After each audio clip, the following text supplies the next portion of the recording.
CSku, tahun ini calon mahasiswa baru atau camaba lagi pada sedih nih guys. Soalnya mereka udah dapat PTN impian mereka, tapi pas ngeliat UKT-nya langsung kepala pening nih. Nah, polemik kenaikan UKT ini nih yang lagi rame dibahas.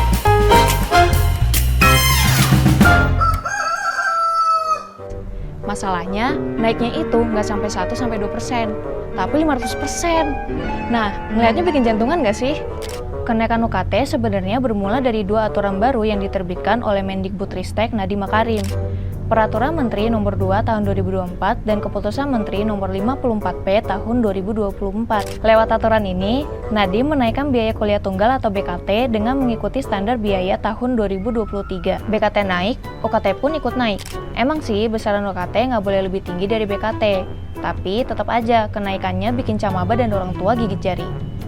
Gara-gara ini, gelombang protes terjadi di beberapa PTN, salah satunya kayak Unsut, yang udah 2 kali demo dan berakhir ricuh. Penetapan kenaikan UKT Unsut berdasarkan Peraturan Rektor Nomor 6 Tahun 2024 pada 4 April. Kenaikan UKT-nya melejit, misalnya Prodi Peternakan golongan 5 nih. Angka tertinggi UKT pada 2023 yaitu 2,5 juta rupiah per semester. Nah, tahun ini UKT Prodi Peternakan golongan 5 bisa mencapai 12,5 juta rupiah. Prodi lain juga sama, misalnya hubungan internasional golongan 7 nih, angka UKT tertingginya pada 2023 masih 3, juta rupiah per semester. Sedangkan tahun ini mencapai 14 juta rupiah.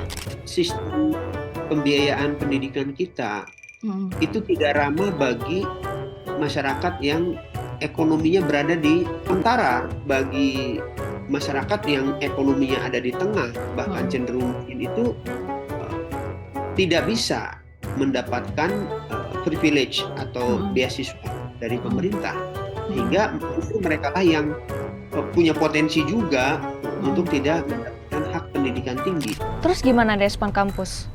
Nah, beberapa hari belakangan ini, respon kampus malah terkesan aneh nih CSku.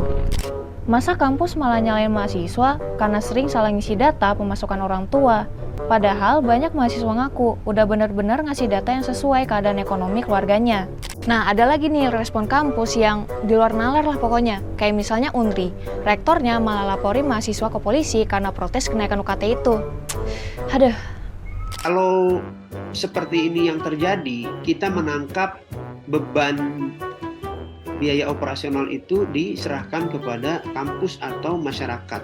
Jadi beban negara berkurang. Karena masih nggak dapat respon yang memuaskan, akhirnya para mahasiswa pergi ke Senayan. Mereka ngadu ke Komisi 10 DPR RI soal kenaikan UKT. Pertemuan ini dihadiri oleh sejumlah perwakilan PTN. Ada Untram NTB, Unsut Purwokerto, Universitas Bengkulu, UNJ Jakarta, Undip Semarang, UNY Jogja, dan masih banyak lagi. Di tengah kisruh kenaikan UKT ini, Kemendikbudristek malah membuat pernyataan yang kontroversial. Katanya pendidikan tinggi termasuk pendidikan tersier. Artinya tidak wajib bagi lulusan SLTA dan SMK, beda dengan program pendidikan 12 tahun. Terus solusinya apa dong? Perbaiki sistem penentuan UKT. Besaran UKT itu dan uang pangkal itu diumumkan sejak awal, diumumkan sebelum mahasiswa ikut tes. Pemerintah harus menjadi benteng terakhir dalam menerima atau menolak usulan besaran UKT dari kampus-kampus negeri. Tapi ternyata Mendikbud membatalkan kenaikan UKT tahun ini. Alhamdulillah.